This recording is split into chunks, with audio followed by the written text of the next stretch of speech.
So it's honeybee swarm season.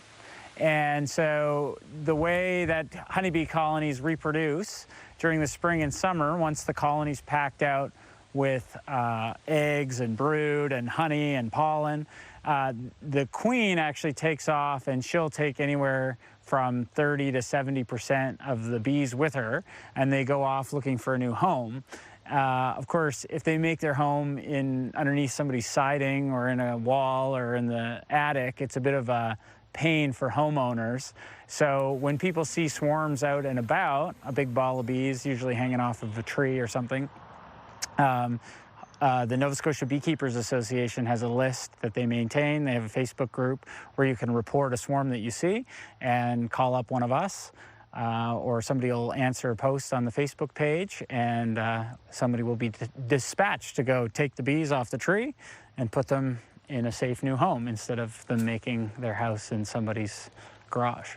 So the honeybee swarms are usually, anywhere from maybe like a cantaloupe size up to over a basketball size, and it's a solid mass of bees hanging all together, and there would obviously be some in flight around it. So they do look a little bit different than a wasp or a hornet, and that sort of swarming, clumping behavior is very distinctive to honeybees.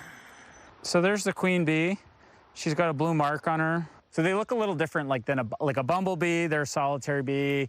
They're going around. They're big and fluffy and buzzing around. The honeybees are smaller than a bumblebee.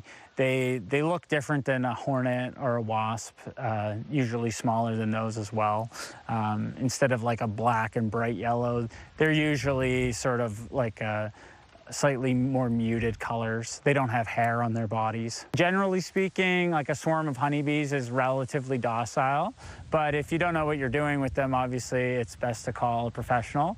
And the Nova Scotia Beekeepers Association tries to work with hobby beekeepers all around the province to make sure that the bees, instead of being exterminated, end up in a safe place.